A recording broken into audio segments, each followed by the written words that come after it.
Where's everyone?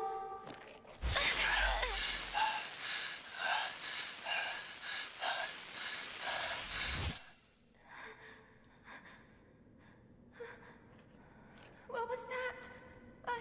I don't understand.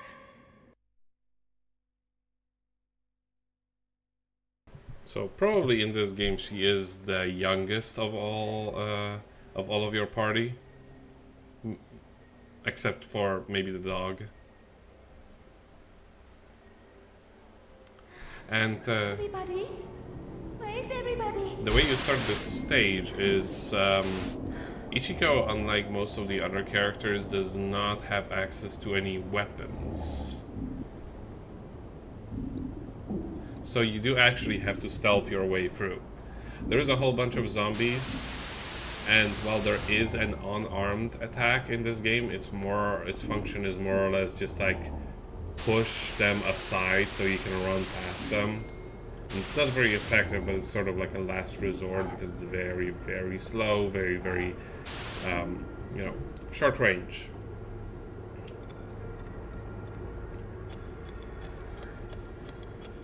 Now, I don't remember if it was on this variant of the stage or not, but yeah, there are two variants of the stage, and one of the variants, if you the enemy will come out of the elevator basically, and you just have to jinx around him.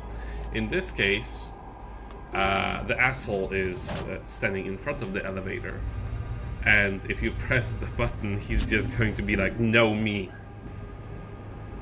And just he's one of those people. Yeah. If he sees that somebody calls up in the elevator, he isn't even gonna use it. He's just gonna take it for himself. Now here, this is a pretty nasty spot. Thankfully, the game is nice enough to tell you that before you even reach that point. Now we see the green spot. That is not. It's not actually us. This is somebody else. You can see us like right there in the corner. The zombie can just about not see us. He will look into two directions. When he's looking the other direction, you just have to sneak past up here. In that split-second vision, we could see that Shigeru was spotted by some other zombie. There is a couple of stages where we see stuff going on also from perspective of other characters. You can also hijack the view from perspective of other playable characters. Like I deadass thought you were gonna say we can hijack this boat, and I was gonna be like, dude, let's do it. I wish, but no, sadly this boat is not operable.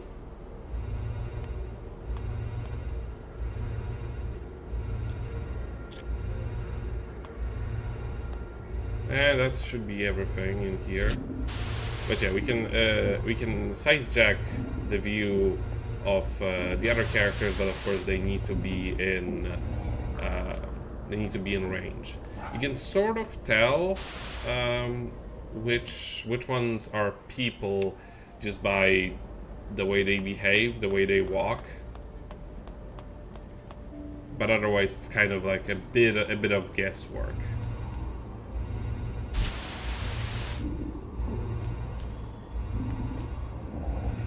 Like what their footsteps sound like and stuff.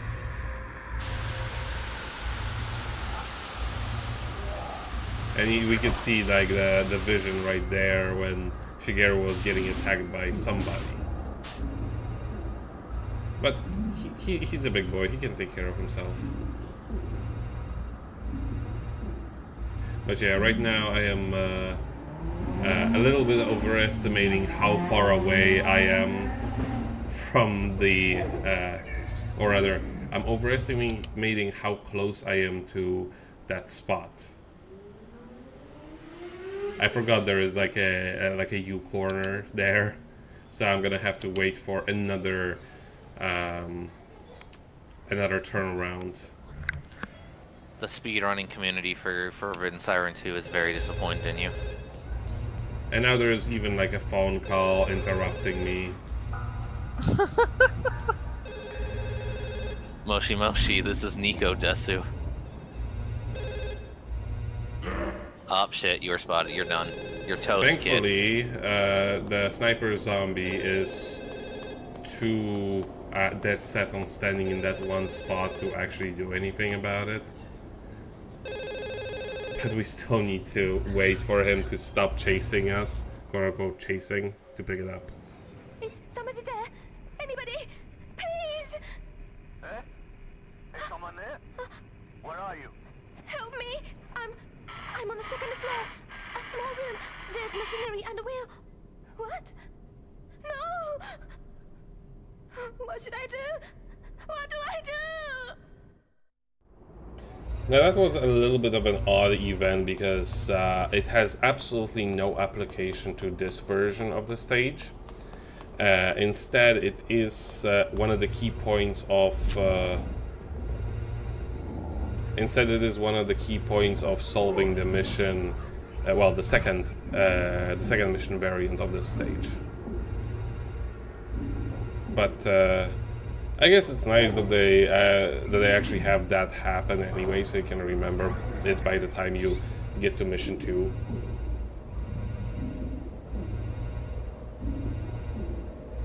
Okay, stop looking at me. There we go. We can just run past there. Now, you saw that one flash. It's because we alerted the guy on the other side of the door. But since he can't see us, and he also cannot open the doors, luckily, nothing can happen.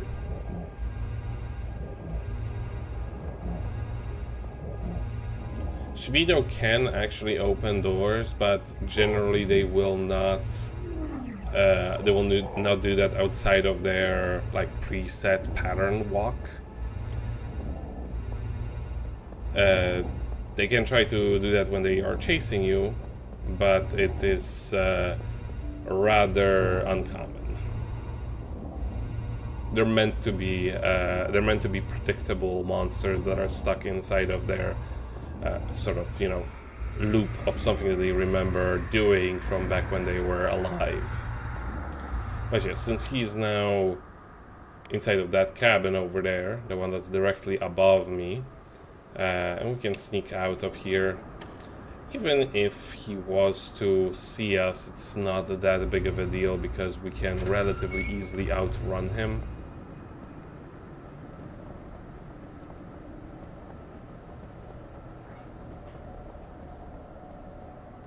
But first, of course, we have to go here to find some archive item.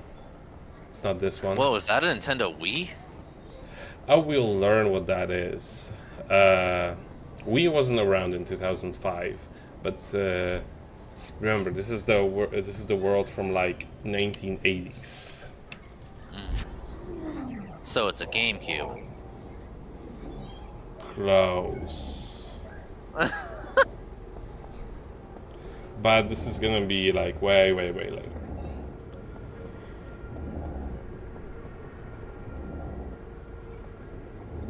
I'm just waiting for him to stare down that other corridor. I'm being a little bit way more careful than I actually need to be, but considering that I don't have actual means of dealing with a monster attack, you know, it doesn't hurt. It doesn't hurt to be. There is also something we have to get from the cabin where he was checking that he was checking out before.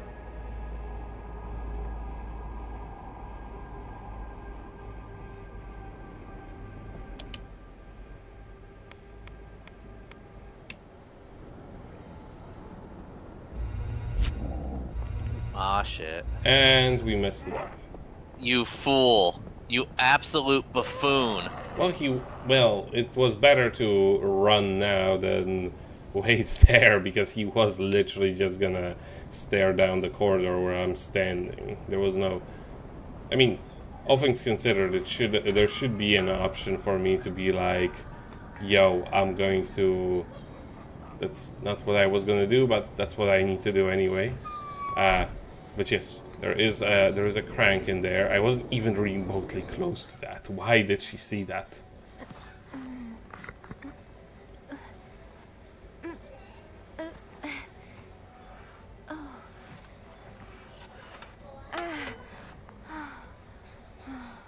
But yes, thanks to the fact that she has tiny, spindly high schooler arms, she can actually reach it. But also, because she has tiny, spindly high schooler arms, she cannot actually use it. So she just sets it up for the sake of it. Well, she sets it up for somebody else in the future. But yeah, I was a little bit confused because I was sure that I needed to do something more with it, but that wasn't the case.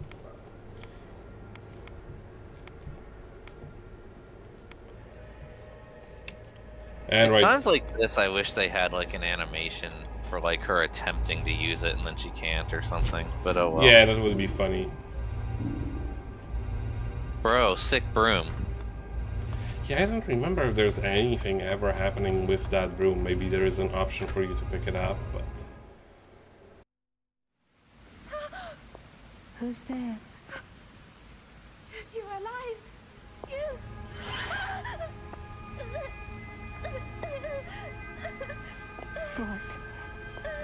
What are you trying to do? I don't know! I really don't know! Weird that Kanai's here.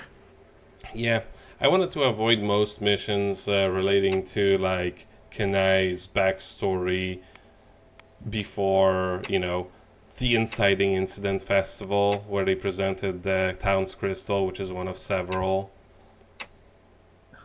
But yes, here is an example of a second mission that I could have already completed all the requirements for, but I didn't. What you actually need to do is go to Shigeru's mission and pick up a thing from one of the rooms. I believe I mentioned that before. Yeah, you did. Major, I'm so scared. I'm beginning to think maybe this is all just a dream. I mean, perhaps I'm going mad. Why don't you try shooting yourself in the head? If it's a dream, you'll wake up in your nice warm bed. And if not, well then, it's all over.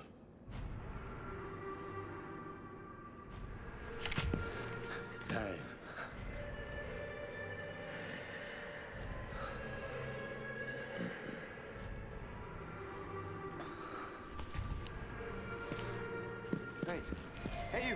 Hey, hold on!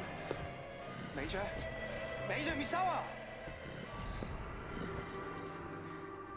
Who does he think he is? That was Kanai again. People in this game really can't read red flags, can they? Help Yuri Kishiwa.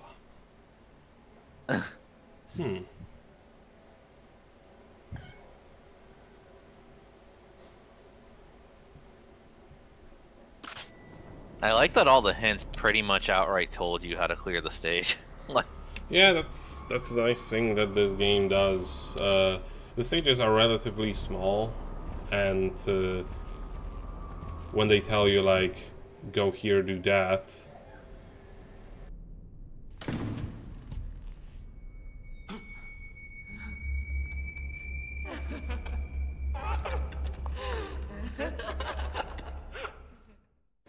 you can pretty easily, like, you know, put two and two together. There is some trial and error involved in certain situations, but with how often the checkpoints appear, you will never really have to redo much, you know, much of anything. So yeah, as per before, because she has a pretty sick saw. We want to take it away from her, and we want to leave her with a bayonet. Please do not give her a rifle. That's a bad idea. Now, that annoying girl is a unique Shibito in that she recovers stupidly quickly. She doesn't pose a lot of threat, to be honest, which is good. But yeah, don't leave her alone with like your AI partners.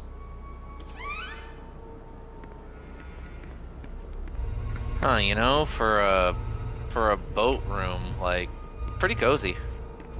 Yeah, this is like the engineering's room.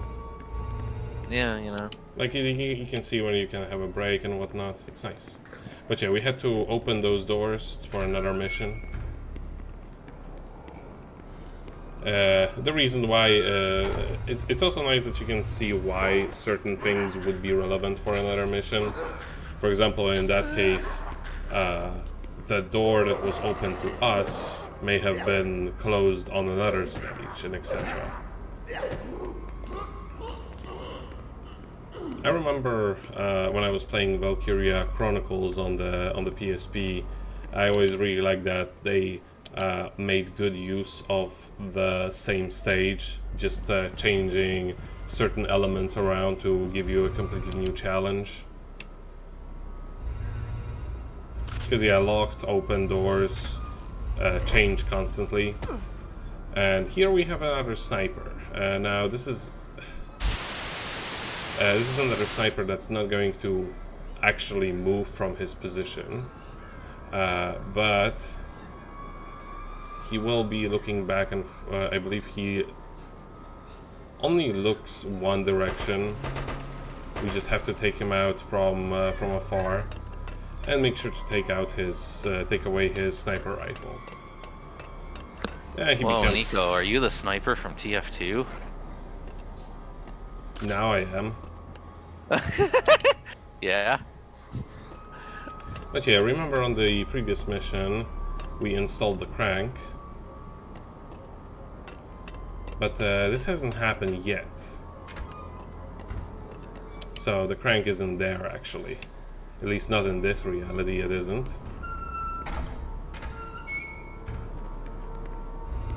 And as far as I've noticed, you can't actually influence the the searching abilities of Shibito by closing certain doors.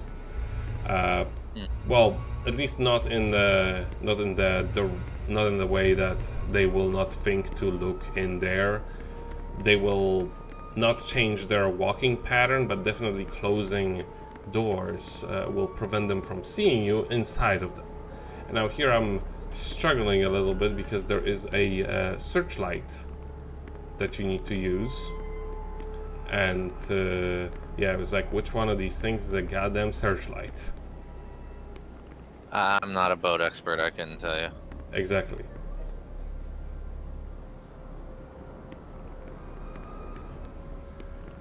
Maybe you can use the phone and call the police. Maybe they'll help. Well, the police is already here, remember? Shigeru is here. Different police. But yeah, this is in this section we need to use we need to use these, and it has, as you can probably tell, the world's most sensitive controls. You don't say. It's a little bit annoying because it's not one of those. Well, essentially, how it works is it snaps back into neutral position when you let go of the control stick. So you can just control it as in like move it a little bit left, a little bit right. You have to hold it in the a little bit left right position for it to actually do that.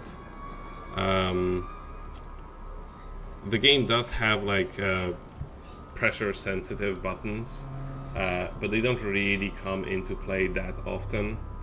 I don't think it actually influences how hard your light shines in this section, but I do know that you can, for example, look closer in your first-person mode if you press and hold the first-person button.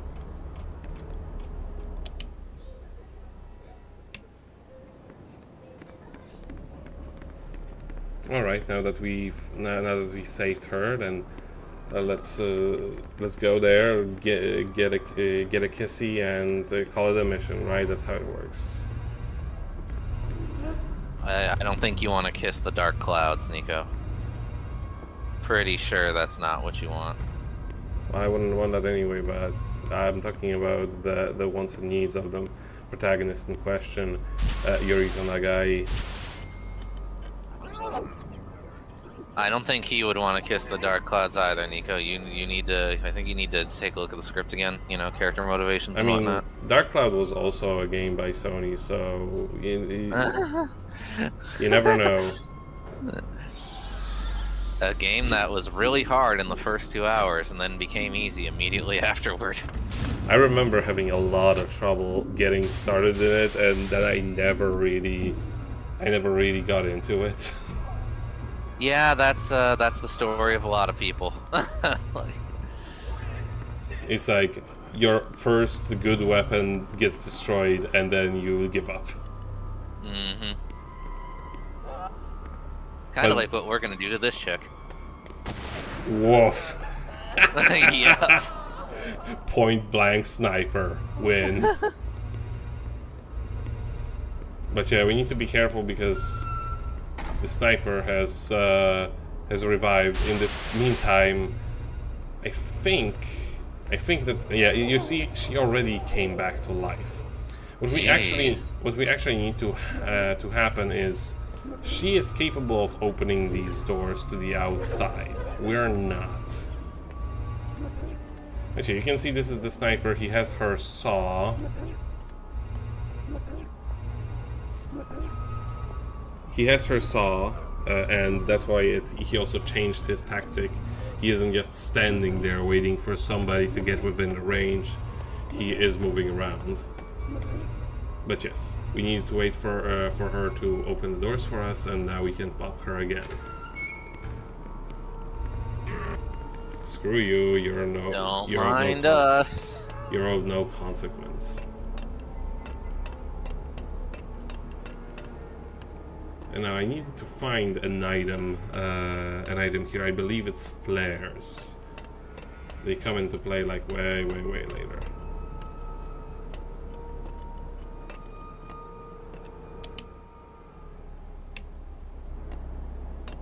And on the map there, you could also see the basically clear the hint to like an objective for another stage.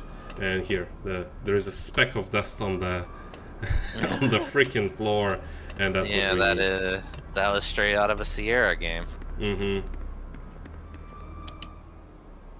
Sometimes it's actually turning off the flashlight makes it way easier for you to find these items, because the lighting on them is static. They always are like lit up. So if you turn off your flashlight and something is shining, then it is important. Here I was trying to close these doors, but they don't actually close ever, so.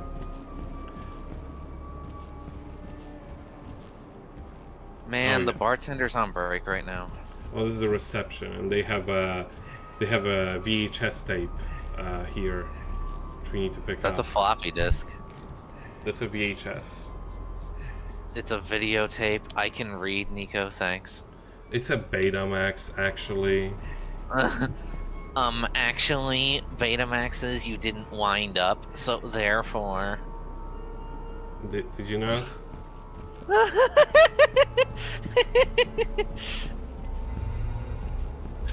I mean, honestly, I don't know. Betamax was never a thing where I come from.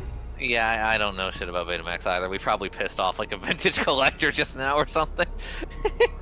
We're actually gonna get actually. Yeah.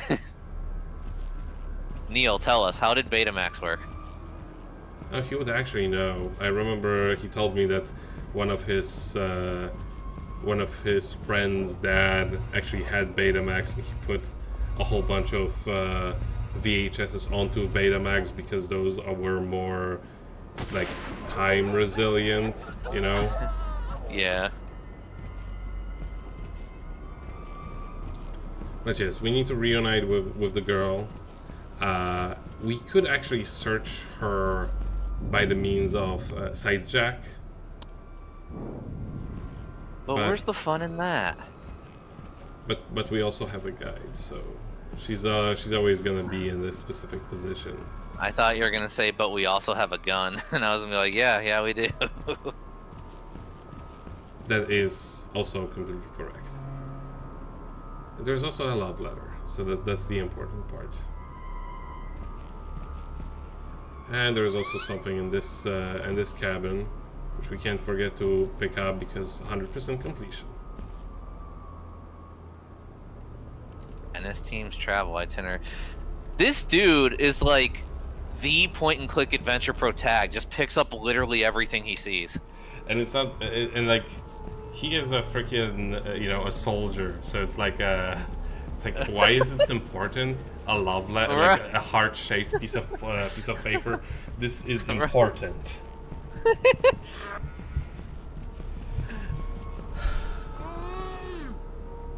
I was gonna say the bitch woke up again, but nah, that's not the case. Bro, how did he dodge that?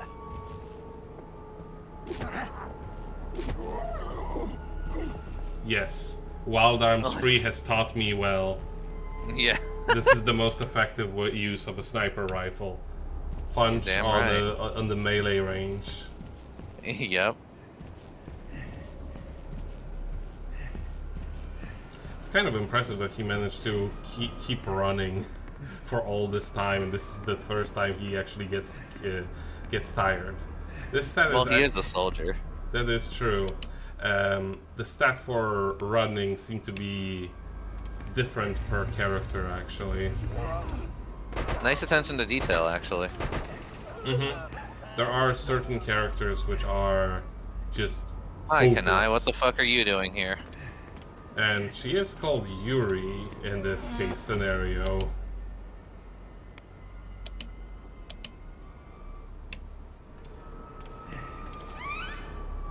And no, Yuri Kishida is not like a alternate name, because when we do actually get to view scenes from the perspective of Kanai, she doesn't even have a surname. She is just Kanai. I thought you were gonna say she doesn't even have a name. That's gonna be like, huh, okay. You know, in some countries and cultures, that is kind of what you call a surname, though. Yeah, true. Like, I remember getting that mixed up a lot of the times in the Netherlands. Just like people will tell me to put my name on a form, and then I'll put my first name, but they were like, no, we made your name. I'm like, yes.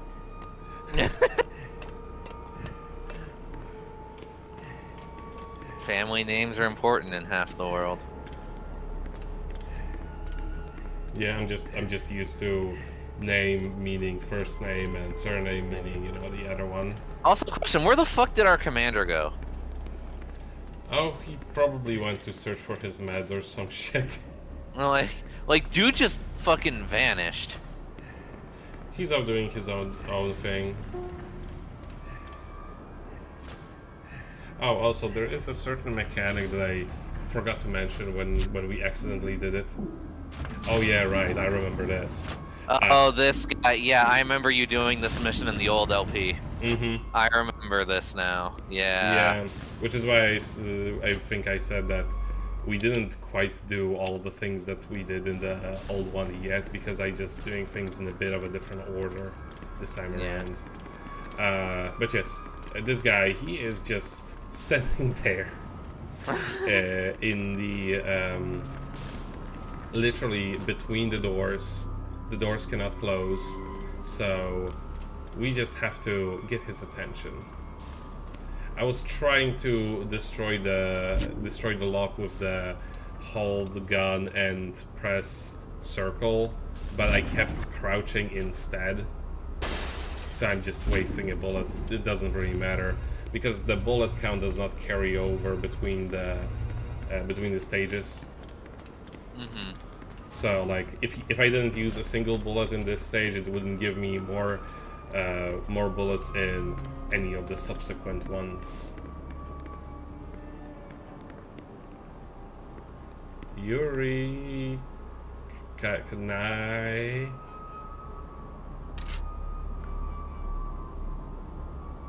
I just wanted to force her to come here, but yeah, okay, there we go.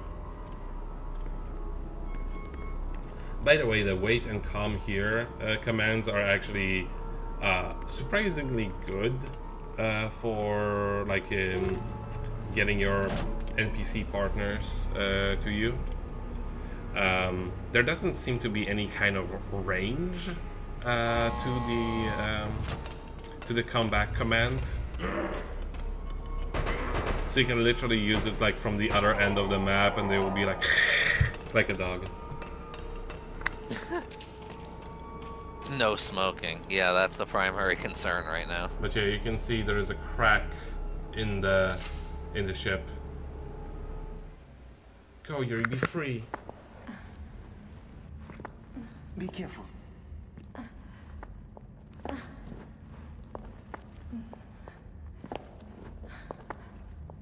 Find a place to hide. I'll be back for you. Okay. Not even a thank you or anything.